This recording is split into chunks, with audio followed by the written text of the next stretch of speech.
ॐ श्री महाप्रज्ञ गुरवे नमः।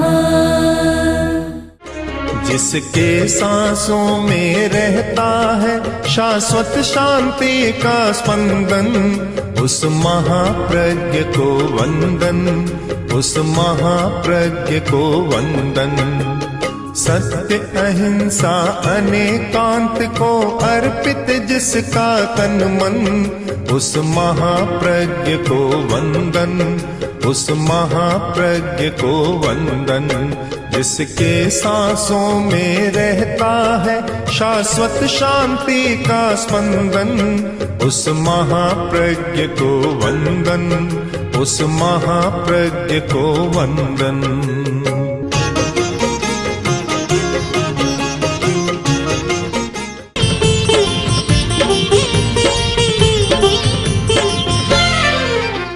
इस वैज्ञानिक युग में यदि धर्म क्रांति होती है तो धर्म को चिरजीवी बनने का मौका मिलेगा, और रूढ़िवादी धर्म की अवधारणा ही चलती है तो धर्म के प्रति एक नकारात्मक दृष्टिकोण बनने का अवसर आएगा। बहुत आवश्यक है धर्म क्रांति। राजनीतिक क्रांति होती है वह बौद्धिक स्तर पर होती है या कुछ भावनात्मक स्तर होता है। हर क्रांति के साथ प्रमुखतया बौद्धिक बात जुड़ी रहती है। धर्म क्रांति के साथ बौद्धिक संबंध नहीं होता, उसके साथ संबंध है प्रज्ञा का संबंध रहता है। एक बार आचार्य तुलसी की अभिवंदना में मैंने लिखा था कि प्रज्ञामुच्छ्वसते तस्मै तुलसी गुरवे नमः, बुद्धे सीमामतिक्रम्य परमार्थ प्रकाशिनी प्रज्ञामुच्छ्वसते तस्मै तुलसी गुरवे नमः। कि बुद्धि की सीमा का अतिक्रमण कर और प्रज्ञा का जागरण किया, एक बहुत बड़ी उपलब्धि है। बहुत लोग दुनिया के ऐसे हैं जो इंद्रिय चेतना की सीमा में ही जीवन जीते हैं, उससे आगे नहीं जाते। और इंद्रिय चेतना की सीमा में जीने वाले का अर्थ है पदार्थ ही पदार्थ, सुख सुविधा भोग, बस ऐसी में रहना, न ठंडा लगे न गर्म लगे, और धन कमाना, पदार्थ का भोग करना, बस जीवन की यह सीमा है। ये इंद्रिय चेतना की सीमा है। इंद्रिय चेतना की सीमा में जीने वाला व्यक्ति इससे आगे की बात सोच नहीं सकता। बहुत लोग आज ऐसा धंधा करते हैं जो नहीं करना चाहिए, चरित्र के प्रतिकूल है, फिर भी करते हैं। प्रश्न है क्यों करते हैं, उनका क्या दोष है? अभी उन्होंने इंद्रिय चेतना का घेरा तोड़ा ही नहीं, उससे बाहर नहीं जा सके, और इंद्रिय चेतना के घेरे में रहने वाला, उस सीमा में रहने वाला, उसके लिए चरित्र का, आचार का कोई बहुत मूल्य नहीं होता। ये मूल्य उससे आगे जाता है। तो दूसरा है बुद्धि का घेरा। कुछ लोग इंद्रिय चेतना से थोड़ा ऊपर उठ जाते हैं और बौद्धिक विकास करते हैं, चिंतन करते हैं, बुद्धि के द्वारा चिंतन करते हैं। उनमें अच्छी बुद्धि होती है, बड़े बड़े संस्थान चलाते हैं, बड़े बड़े उद्योग चलाते हैं और बड़े बड़े राष्ट्रों को चलाते हैं। उनमें बुद्धि है, विकास हुआ है, बुद्धि का विकास तो हो गया। वहाँ भी समस्या है कि चरित्र शुद्धि वहाँ भी कोई अनिवार्य नहीं है, उसका कोई संबंध नहीं है। कभी बुद्धिमान आदमी है तो गलत काम नहीं करेगा, ये कभी नहीं मानना चाहिए। बुद्धिमान आदमी जितना गलत काम कर सकता है, मूर्ख आदमी उतना कर ही नहीं सकता। बुद्धिमान में तो बहुत चातुर्य होता है, उसमें एफिशिएंसी है, दक्षता है, और बड़ी दक्षता के साथ ऐसी हाथ की सफाई करता है, जादूगर भी शायद नहीं कर पाता, किसी को पता भी नहीं चलता, और बड़ी से बड़ी बुराई कर लेता है। और आज की दुनिया में वही लोग ज़्यादा होशियार चतुर माने जाते हैं जो ऐसी हाथ की सफाई कि सबको निगल जाए, पता भी नहीं चले, अच्छे होशियार माने जाते हैं। तो बुद्धि की सीमा में आचार का संबंध नहीं जुड़ता, धर्म क्रांति हो नहीं सकती, न इंद्रिय चेतना की सीमा में और न बौद्धिक चेतना की सीमा में। इन दोनों से परे आगे जाना होगा, परे, दोनों से परे। गीता का वह बहुत सुंदर है इस विषय में कि यो बुद्धि परतस्तु शय, जो बुद्धि से परे है वह परमार्थ है या परमात्मा है या कुछ भी है। बुद्धि से परे है हमारी अतीन्द्रिय चेतना, बुद्धि तक अतीन्द्रिय चेतना नहीं है, वह इंद्रिय चेतना है। क्योंकि जितने सारे तर्क, विश्लेषण, संश्लेषण सारे बुद्धि की सीमा में होते हैं। बुद्धिमान आदमी ऐसा तर्क प्रस्तुत करता है, एक बार तो आदमी कुछ भी सोचने लग जाता है, पर आगे जाकर बहुत सार्थक नहीं होता। इसलिए धर्म का स्वरूप कुछ बदलना चाहिए, इसमें क्रांति होनी चाहिए। क्रांति का स्वरूप आप जानना चाहें तो यह स्पष्ट है कि धर्म के 3 रूप, एक अध्यात्म जो शिखर है धर्म का, दूसरा नैतिकता, नैतिक मूल्यों का विकास, चरित्र का विकास, सदाचार का विकास, और तीसरा है उपासना भक्ति।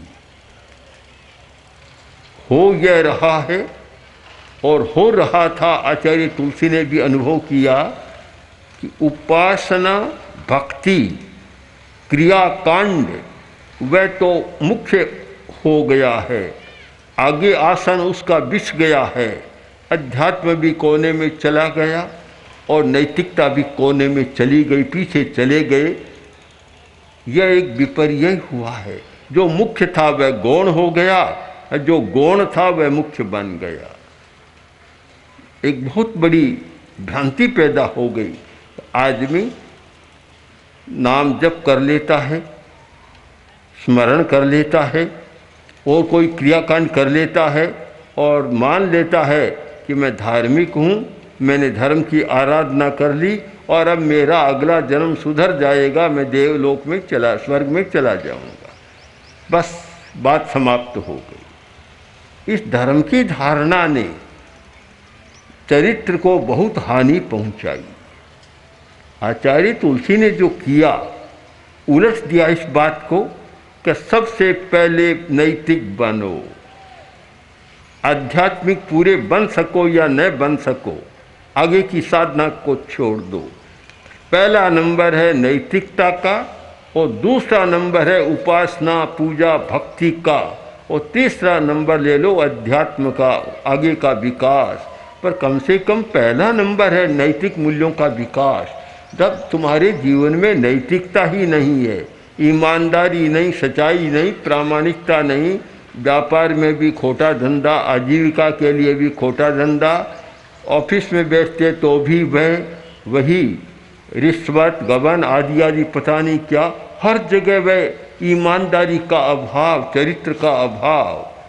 फिर उपासना भी अच्छी कैसे कर पाओगे, पूजा भी अच्छी कैसे कर पाओगे, धर्म की आराधना भी कैसे कर पाओगे। इसलिए सबसे पहला धर्म का पाठ पढ़ो, नैतिक जीवन का निर्माण करो, नैतिक मूल्यों का विकास करो। मैं मानता हूँ कि वर्तमान युग की एक बहुत बड़ी क्रांतिकारी ये प्रवृत्ति है, एक धर्म क्रांति है कि सचमुच उपासना को दूसरा नंबर दे दिया, नैतिकता को पहला नंबर दे दिया। जबकि यह मान लिया गया कि बहुत सारे हमारे पुराने विद्वानों ने, आचार्यों ने, सभी परंपरा के आचार्यों ने ये कह दिया कि कलऊ नाम, बस कली काल में नाम जप ही आलम बने, वही श्रेष्ठ है। इस पर अटक गई। किंतु उसके साथ नाम जप तो अच्छी बात है, उसके साथ चरित्र को नहीं जोड़ा गया, वो चरित्र को गौण कर दिया गया। यह सबसे बड़ी एक बुरी बात हुई है। आज उसकी अपेक्षा है। मैं मानता हूँ कि शायद इस प्रकार की धर्म क्रांति एक व्यापक बन जाए और पूरे धार्मिक जगत में ये बात प्रतिष्ठित हो जाए कि सबसे पहले हमें नैतिकता का विकास करना है और बाद की बात है। अब मुनि जी के पास एक भाई आया, आकर बोला महाराज मंगल पाठ सुनाओ। जैन श्रावक बाहर कहीं जाते हैं तो मंगलिक सुनते हैं, बड़ा पवित्र होता है, मंगलिक सुनते हैं कि मंगलिक सुनाओ। कहाँ जा रहे हो? कि जा तो नहीं रहा हूँ। तो फिर मंगल पाठ? कि आज कोर्ट में ही जाना, केस है मेरा, एक कोर्ट में जाना है। तो मुनि जी ने पूछ लिया, बताओ सच्चा है कि झूठा? कि महाराज है तो झूठा, आपसे क्या छिपाऊं, झूठा है, पर ऐसा मंगल पाठ सुनाओ कि फतेह हो जाए। जब यह धर्म का रूप रह जाता है तो बुराई के लिए भी धर्म का सहारा, तो फिर धर्म का क्या स्वरूप होगा? भला अच्छाई के लिए, विकास के लिए, चरित्र विकास के लिए धर्म का सहारा लें, यह तो समझ में आने वाली बात है। किंतु काम बुरा करना है और सहारा किसका? कि धर्म का, कि ऐसा नाम जपो, ऐसा धर्म करो, ऐसा मंगल पाठ सुनो कि फतेह हो जाए, विजय हो जाए, चाहे कितना ही झूठा हो। जब ये चेतना बन जाती है तो धर्म भी एक प्रकार की विडंबना बन जाता है और धर्म भी बुराई को संरक्षण देने वाला बन जाता है। आचार्य तुलसी ने जो कार्य किया, ये इस भ्रांति को तोड़ा कि धर्म तुम्हें बचा नहीं पाएगा। अगर तुम्हारा चरित्र अच्छा नहीं है तो धर्म तुम्हारी रक्षा नहीं कर पाएगा। ये जो कहा गया मनुस्मृति में और भी आता है, स्मृति साहित्य में, कि धर्मो रक्षति रक्षित है, धर्म की रक्षा करो, धर्म तुम्हारी रक्षा करेगा। कौन सा धर्म? कौन सा धर्म? वहाँ नाम नहीं है किसी धर्म का, वही चरित्र धर्म, ज्ञान धर्म या चरित्र धर्म, उसकी रक्षा करो तो वह तुम्हारी रक्षा करेगा। तुम धर्म को तो पहले ही छोड़ते हो, काम करते हो बेईमानी का, धर्म को छोड़ते हो और फिर धर्म के द्वारा बेईमानी को अच्छा बनाना चाहते हो, यानी उसकी बुराई को ढकना चाहते हो। ये एक बड़ी भ्रांति जो हो गई धार्मिक जगत में। जब तक ये भ्रांति नहीं टूटे तो धर्म के द्वारा जो मिलना चाहिए वह लाभ नहीं होगा। रुपये से मिलना चाहिए वह तो रुपये से मिल जाता है, पर एक बड़ी विडंबना की बात यह है कि धर्म से जो मिलना चाहिए वह नहीं मिलता। कारण कि खोटा सिक्का है तो उससे नहीं मिलेगा। धर्म को भी शायद हमने किस रूप में बदल दिया है। तो एक बहुत बड़ा परिवर्तन मुझे लगता है। आचार्य तुलसी ने एक और सच्चाई पर ध्यान दिया। उन्होंने कहा, एक दिन मुझे कहा कि अणुव्रत की आचार संहिता बहुत अच्छी है, नैतिकता की आचार संहिता है और ऐसी है कि हर धर्म संप्रदाय का आदमी स्वीकार करता है और कहता है ये तो मेरे धर्म की बात है, अच्छी है। पर क्या केवल नियम और आचार संहिता से कुछ हो जाएगा? नहीं होगा। तो उसके लिए हमें क्या करना चाहिए कि हमें कोई ऐसा उपाय खोजना चाहिए, जैसे जो संकल्प ले, मैं नशा नहीं करूँगा, मैं दहेज नहीं लूँगा, आदि आदि जो भी संकल्प ले वह संकल्प पुष्ट बन जाए और वह हृदयंगम हो जाए। उसके लिए क्या करना चाहिए? इस चिंतन मंथन के बाद ये बात सामने स्पष्ट हुई कि इस ध्यान के द्वारा संकल्प को पुष्ट किया जा सकता है। तो प्रेक्षा ध्यान का विकास हुआ कि जब आप ध्यान करें, एकाग्रता की साधना करें और संकल्प शक्ति का विकास करें, उस स्थिति में संकल्प पुष्ट हो जाता है, उसके बिना कभी पुष्ट नहीं होता। तो ये विकास हुआ। फिर एक बार आचार्य तुलसी ने कहा कि प्रेक्षा ध्यान के द्वारा लोगों में बहुत परिवर्तन आ रहा है। तो पुराने लोग, युवक या प्रौढ़ लोग शिविर में आ रहे हैं, बदल रहे हैं, और बच्चे वैसे ही बिगड़ते चले जाएंगे। तो ये तो ऐसा होगा कि आंधी पीसे कुत्ता खाए। आंधी स्त्री पीस रही है, चक्की चला रही है, आटा पीस रही है, और आंधी है, पीछे से आकर कुत्ता चाट रहा है, खा रहा है। ऐसा ही हो जाएगा कि बड़ों को तो सुधारने का प्रयत्न करो, और छोटे फिर बिगड़ जाए, फिर बड़े हो तब उनको सुधारना। ये तर्कशास्त्र का एक दोष है, अनवस्था। कहती अनवस्था, कहीं जाकर ये बात टिकेगी नहीं, अवस्थित नहीं होगी, अनवस्था दोष हो जाएगा। तो क्या करना चाहिए? तब गुरुदेव ने कहा कि हमें कुछ करना है। तो फिर जीवन विज्ञान का विकास किया गया। जीवन विज्ञान यानी प्रारंभ से ही बच्चों में ये ध्यान की शक्ति का, योग शक्ति का संस्कार निर्मित कर दिया जाए तो वह बहुत अच्छा बन सकता है। तो आप इस पर ध्यान दें। शिक्षा के साथ एक ऐसा उपाय जुड़ा है जो वास्तव में विद्यार्थी के जीवन में परिवर्तन लाता है और चरित्र का विकास होता है।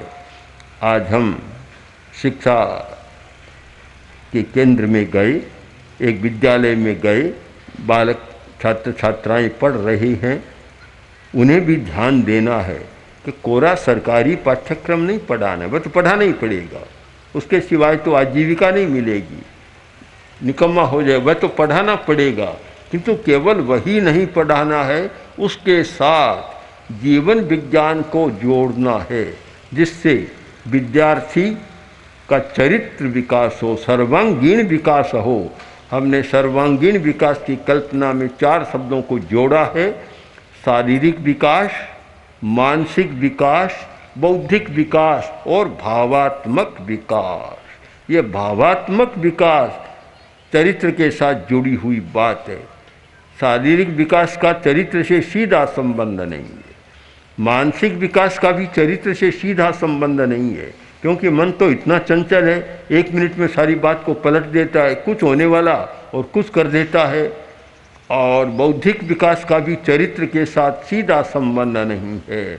हम वैज्ञानिक दृष्टि से, आध्यात्मिक दृष्टि से और आज के साइकोलॉजी, मनोवैज्ञानिक दृष्टि से विचार करें तो चरित्र का गहरा घनिष्ठ संबंध है हमारी भावधारा के साथ। हमारा जो भाव तंत्र है और जिसमें सकारात्मक नकारात्मक दोनों प्रकार के भाव पैदा होते हैं, उस भाव तंत्र के साथ संबंध है। अगर हम भावधारा का, भाव तंत्र का परिष्कार कर सकें तो फिर चरित्र का विकास हो सकता है। और वह विकास केवल पढ़ाई के द्वारा नहीं होता, उसके लिए अभ्यास जरूरी है, अभ्यास, प्रयोग जरूरी है। बिना प्रयोग आप कैसे जान सकते हैं? बहुत सारे लोग आते हैं कि मन चंचल बहुत है और टिकता नहीं है, हम कैसे करें? हमने कहा ये कोई बौद्धिक बात नहीं है कि आपने पूछा और मैंने उत्तर दे दिया। अभ्यास के द्वारा हो सकता है, आप अभ्यास कीजिए। प्रयोग कराया, वो प्रयोग कराने के बाद फिर मिला, बोला कि जीवन में आज पहली बार अनुभव किया कि आनंद होता है, मन एकाग्र हो सकता है। प्रयोग के द्वारा तो ये बात संभव है। जहाँ पटेल समाज ने एक प्रेक्षा परिवार भी बना रखा है, व्यास पटेल बहुत लोग मिले हुए हैं। जब उन्होंने प्रयोग किया तो लगा कि यह तो एक बहुत ही जीवन के लिए आवश्यक बात है। तो प्रयोग से ही पता चल सकता है, बिना प्रयोग नहीं होता। केवल ये सिद्धांत नहीं, कोरा शाब्दिक व्यापार नहीं, ये प्रयोगात्मक बात। आप अभ्यास करें और अभ्यास के साथ आप में प्रज्ञा का जागरण शुरू होगा। प्रज्ञा की चेतना पूरी जाग जाएगी ऐसा तो मैं नहीं मानता, किंतु प्रारंभ हो जाएगा। प्रज्ञा को समझने के लिए एक उदाहरण आपको बताऊं। आचार्य भिक्षु जो तेरा पंथ के प्रथम आचार्य थे, वे क्रांतिकारी तो थे ही, साथ में प्रज्ञा उनकी बहुत जागृत थी। अब बुद्धि प्रज्ञा में कितना अंतर होता है। उनकी बुद्धि भी प्रबल थी, तो कुछ लोगों ने कहा भी कि आपकी बुद्धि तो ऐसी है कि आप 9 कोटि मारवाड़ का राज्य चला सकते हैं। मारवाड़ जो राजस्थान में, मारवाड़ का स्टेट राज्य बड़ा बहुत लंबा चौड़ा था, सीमा बहुत लंबी चौड़ी है, आप 9 कोटि मारवाड़ का राज्य चला सकते हैं। तब आचार्य भिक्षु ने कहा कि मुझे क्या इससे, क्या मैं बुद्धि का उसमें उपयोग करूं? बुद्धि वाही सराही जो सेवे जिन धर्म, बा बुद्धि किन कामरी जो पड़िया बांधे कर। वह बुद्धि अच्छी जो समस्या को सुलझाए, और समस्या को उलझाने वाली बुद्धि किस काम की? तो वे बुद्धि पर भरोसा ज़्यादा बुद्धिमान थे। बुद्धि से काम भी लेना जरूरी होता है, पर अंतिम भरोसा बुद्धि पर नहीं करते थे। आगे प्रज्ञा की बात, तो प्रज्ञा की एक बात आपको बताऊं, प्रज्ञा में बुद्धि में क्या अंतर है। एक भाई आया, आकर बोला, भिखन जी बताओ कि गाय के या घोड़े के पैर कितने होते? कितना सीधा प्रश्न है, आप तत्काल उत्तर दे देंगे। आचार्य भिक्षु ने नहीं दिया। आचार्य भिक्षु बोले 1, 2, 3 और 4 कि 4 पैर होते। वह बोला, भिखन जी हमने तो सुना भिखन जी बहुत बुद्धिमान है, और आपकी बुद्धि की प्रशंसा सुनकर आपके पास आए, और आप तो ऐसे बोलते, छोटा बच्चा ही बता देते 4। आपने गिना 1, 2, 3, 4। आचार्य भिक्षु बोले कि तूने गाय का घोड़े का पैर का पूछा, मैं कह देता 4। तेरा अगला प्रश्न होता कि कान खजूरे के पैर कितने होते हैं? कानसला होता ना, कान खजूरा, उसके पैर कितने होते हैं? तब मैं सोचता, तब तू कहता पहले तो जल्दी से बोल दिया, बोलो तो पता चले। तो मेरा सोचकर तो यही आया था, अब इसका पता कैसे लगा? ये बुद्धि से नहीं, ये बुद्धि का काम नहीं, ये प्रज्ञा का काम है, जो अंतर्दृष्टि अंतश्चक्षु जाग जाता है और भीतर की बात को पकड़ लेता है। आज अपेक्षा है हम अभ्यास के द्वारा, साधना के द्वारा, प्रेक्षा, ध्यान, जीवन विज्ञान, इन प्रयोगों के द्वारा, इस प्रायोगिक पद्धति के द्वारा बुद्धि की सीमा को पार कर और प्रज्ञा की सीमा में कम से कम प्रवेश तो करें। आगे जाने की बात तो बहुत बड़ी बात है, हमारा प्रवेश हो जाए। और जब प्रज्ञा में प्रवेश होता है, आदमी का चरित्र भी अच्छा हो, सदाचार का विकास अपने आप होता है, बुराई से घृणा भी अपने आप होने लग जाती है। वह कोई अनैतिक व्यवहार नहीं कर सकता, वह किसी के साथ क्रूरतापूर्ण व्यवहार नहीं कर सकता, सब अपने आप बंद होते हैं। तो हम ये प्रयत्न करें, अभ्यास और प्रयोग को आगे बढ़ाएं, जिससे बुद्धि की सीमा को पार कर और प्रज्ञा की सीमा तक जा सके। ओम हर। ओम श्री महाप्रज्ञ गुरवे नमः। ओम श्री महाप्रज्ञ गुरवे नमः। ओम श्री महाप्रज्ञ गुरवे